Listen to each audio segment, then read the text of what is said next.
रात गहरी होती जा रही थी। अभी तक कोई हरकत भी नहीं हुई थी।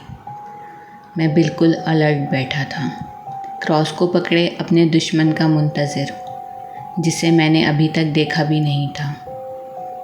मुझे जागने में मदद दे रहा था बाहर का हल्का सा खटका, स्ट्रीट डॉग्स का भौंकना, चौकीदार का सीटी बजाना, रोड पर रखे डस्टबिन का ढक्कन खोलकर उसे फिर बंद करना, या किसी का लेट नाइट काम से वापस घर आना और अपने घर का दरवाज़ा बजाना। हर एक आवाज़ मुझे डरा रही थी और ये डर मुझे और चौंका रहा था। हर आवाज़ से लगता था वही चीज़ है।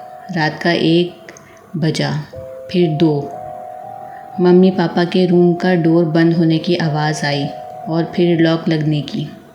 मैं भी आहिस्ता आहिस्ता थकने लगा था। लगातार 2 घंटे एक ही पोजीशन में बैठे रहने से मेरे पैर सुन्न हो गए थे। मैंने थोड़ी देर के लिए क्रॉस छोड़ा और अपने पैरों को कंबल में ही हाथों से मसाज करने लगा। बच्चा तो बच्चा होता है। आखिर पैर सीधे किए तो नींद का गलबा आने लगा। मैंने सोचा बस आंखें बंद कर लेता हूँ, सोता नहीं। मैंने आंखें बंद की और सर अपने आप झुकने लगा। अभी आंखें बंद की ही थी कि अलमारी के अंदर हैंगर्स के हिलने की आवाज़ आई। मैं एक झटके से दोबारा चौंका और क्रॉस पकड़कर बैठ गया। अभी तक अलमारी को किसी ने धड़धड़ाया नहीं था। अभी हल्की हल्की आवाज़ें ही आ रही थीं। मैं उस चीज़ के बाहर आने का मुंतज़िर था। मुझे यकीन था वो चीज़ बाहर ज़रूर आएगी। शायद वो भी मुझसे खेल रही थी। आज की रात कल की रात जैसी नहीं थी। वो चीज़ मुसलसल अलमारी के अंदर कुछ कर रही थी।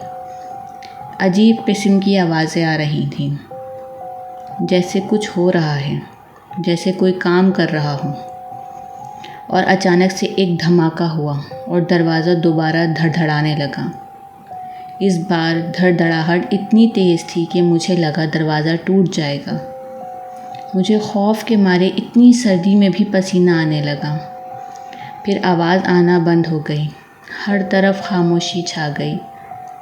मुझे अच्छी तरह याद है कि मैंने अलमारी को बाहर से लॉक किया था। वो अपने आप खुलने लगी, बहुत आहिस्ता आहिस्ता ची की आवाज़ के साथ। उस वक्त मेरी सांसें जैसे गले में अटक गई थीं। मैं सांस रोके बस चुपचाप देखता रहा। क्रॉस पकड़े मेरे हाथ कांप रहे थे। दरवाज़ा और थोड़ा सा खुला और मैं थोड़ा और पीछे हुआ। मेरे दिल की धड़कन इस कदर तेज़ हो चुकी थी कि मेरी सांस रुक रुक कर आने लगी और फिर एकदम से दरवाज़ा पूरा खुल गया। अंदर का मंज़र देखकर मेरे होश उड़ गए। अंदर एक औरत की लाश लटक रही थी और उसकी पीठ मेरी तरफ थी। उसके गले में फंदा था। वाइट कलर की लॉन्ग नाइटी पहनी हुई थी। उसके हाथ, बाजू और सुनहरी बाल नज़र आ रहे थे। लाश अभी तक हिल रही थी और मेरी जैसे जान निकल रही थी। हिलते हिलते उस लाश ने अब घूमना शुरू किया।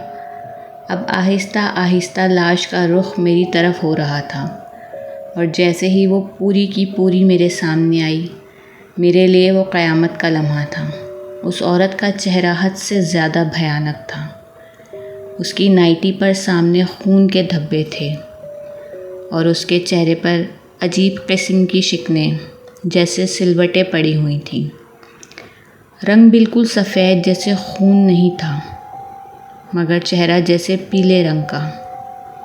सुनहरी बाल बहुत गंदे हो रहे थे। गले में एक रस्सी का फंदा था। लाश की आंखें बंद थीं। मैं क्रॉस पकड़े वैसे ही बैठा रहा। अचानक लाश ने आंखें खोलकर मुझे देखा। उसकी आंखों की पुतलियां बिल्कुल सफ़ेद थीं। वहीं मेरी हिम्मत जवाब दे गई।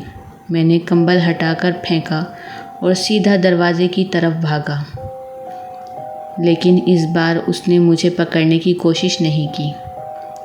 दरवाज़ा खुलते ही हर तरफ रोशनी हो गई। मैं रुक गया। ओह, ये तो सुबह हो गई। ये ख्याल एक पल को आया जहन में, मगर दर हकीकत मेरे रुक जाने की वजह कुछ और थी। बाहर का मंज़र बिल्कुल मुख्तलिफ था। हमारा फ्लैट बिल्कुल नया सा मालूम हो रहा था। हमारा घर तो लग ही नहीं रहा था। मुझे मेरे पीछे 2 बच्चों के झगड़ने की आवाज़ें आ रही थीं। मैंने मुड़कर देखा, मेरे रूम में 2 बेड्स थे और मेरा बेड नहीं था। आसपास ढेर सारे खिलौने बिखरे पड़े। कोने में बड़ा सा टेंट हाउस था और उसमें बैठने के लिए शायद वो झगड़ा कर रहा था जो बाहर खड़ा हुआ था, और अंदर बैठी 2 पोनियों वाली लड़की भी बराबर बहस कर रही थी और मुकम्मल रास्ता रोका हुआ था कि कहीं वो लड़का अंदर ना आ जाए। बस 2 की जगह है, तुम नहीं आ सकते, गुड़िया सी नीली आँखों वाली लड़की बोली। क्यों, मैं तुम्हारा भाई नहीं? बस वही भाई है। लड़का बज़िद रहा। देखो, वो हम दोनों से छोटा है, हम उसका ख्याल नहीं रखेंगे तो कौन रखेगा? वो बहुत मोतबर अंदाज में समझा रही थी। दोनों बच्चों ने अब तक मुझे नहीं देखा था, या शायद ध्यान नहीं दिया। इतने में एक छोटा सा तीसरा बच्चा रेंगता हुआ घर से बाहर आया, जिसे बच्ची ने फ़ौरन पकड़कर गोद में बिठा लिया। बच्चा बहुत ही खूबसूरत था, गोल मटोल सा, गोरा गोरा, गोल्डन बालों के साथ। वो शायद अपने भाई के पास जाना चाहता था, मगर लड़की ने दोबारा उसे पकड़ लिया। इतने में पीछे से एक ज़ोरदार शीशा टूटने की आवाज़ आई, जो शायद मम्मी पापा के रूम से आई थी। मैंने पहले उस तरफ देखा जहाँ से आवाज़ आई थी, और दोबारा जब मुड़कर बच्चों की तरफ देखा तो तीनों बच्चों ने तेज़ी से अपने आप को टेंट हाउस में बंद कर लिया और जिप लगा दी। अब रूम में मुकम्मल सन्नाटा था। मैं आवाज़ की खोज में बाहर निकला। आवाज़ मम्मी पापा के रूम से आ रही थी। जब मैं वहाँ पहुँचा तो देखा एक आदमी खून में लथपथ फर्श पे पड़ा हुआ था, और शायद गिरने से पहले उसका हाथ पास पड़े ड्रेसिंग टेबल पर रखे गिलास पर पड़ा था, जिसके टूटने की आवाज़ मुझे आई थी। मेरे सामने एक औरत पुष्ट दिए खड़ी थी और उसके सीधे हाथ में एक बड़ा सा चाकू था जिस पर खून लगा था। वैसा ही चाकू जैसा मम्मा गोश्त काटते वक्त निकालती थी और उसे फिर छुपा कर रख देती थी, कहीं मैं उसे हाथ ना लगाऊं। वाइट लॉन्ग नाइटी पहने वो बहुत हसीन थी, परियों जैसी। उसके खूबसूरत सुनहरी बाल, उसकी गोरी गोरी रंगत, नीली आँखें और लंबा कद। उसके चेहरे पर कुछ था, मुझे रानियों जैसी लगी। वो बहुत गुस्से में लग रही थी और मेरे सामने ही वो अपने रूम से निकलकर मेरे रूम में आ गई। मैं भी उसके पीछे पीछे गया। वो सीधी एक बेड पर गई और तकिए के नीचे छुरी छुपा दी, और जब वो मुड़ी तो उसका चेहरा मुस्कुराता हुआ था। मुस्कुराते हुए वो बच्चों के टेंट हाउस के पास गई और पूछा, अच्छा, मम्मा के साथ गेम कौन कौन खेलेगा? जो पहले बाहर आया मम्मा उसी के साथ गेम खेलेगी। टेंट हाउस की जिप खोलकर लड़की ने अपना सर बाहर निकाला। मैं खेलूँगी मम्मा, बच्ची ने मासूमियत से बोला। तो तुम अब एक ही बाहर आओगी, बाकियों को अंदर रहने दो, मम्मा ने उसे प्यार से कहा। हाँ चलो खेलते हैं। कुछ था, मैं सहम गया।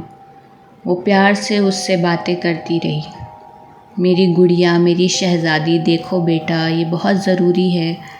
चलो शाबाश, बेड पर लेट जाओ, बिल्कुल सीधी होकर हम गेम खेलेंगे। Okay mama, I am ready, बच्ची ने खिलखिलाते हुए जवाब दिया। उस औरत ने बेड के ऊपर पड़ी सफ़ेद रंग की चादर उठाई और बच्ची पर सर से लेकर पाँव तक डाल दी। आंखें बिल्कुल मत खोलना, वरना गेम ख़राब हो जाएगा, आंखें बंद रखना। ये कहते कहते वो मुड़ी और दूसरे बेड के तकिए के नीचे से छुरी उठाई। रेडी बेटा? वो उसके सर के पास झुकी प्यार से उसके सर पर हाथ फेरकर पूछ रही थी।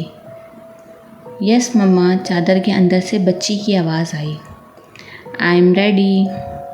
आई एम सॉरी बेटा, आई लव यू, मगर ये ज़रूरी है, बहुत ज़रूरी। ये कहते ही उसने चादर के ऊपर से ही सीधी छुरी बच्ची के गले में घुसा दी। चादर इधर उधर होने लगी, बच्ची तड़पने लगी। उसके हाथ चादर से बाहर आ गए और पैर के पास से भी चादर हट गई। ये भयानक मंज़र मैं सुन्न होकर दरवाज़े की आड़ में देख रहा था। आहिस्ता आहिस्ता चादर चेहरे के पास से सुर्ख होने लगी। बच्ची का तड़पना कम होते होते बिल्कुल ख़त्म हो गया। मेरे पैर जैसे किसी ने जकड़ लिए थे। मेरी आँखों से आंसू बह रहे थे। खौफ से मैं बेहाल था, मगर भागने का कोई रास्ता नहीं था। वो दोबारा टेंट की तरफ मुड़ी, कुछ सोचकर बाथरूम में दाखिल हुई और मैंने सोच लिया कि मुझे बाकियों को बचाना है। जारी है।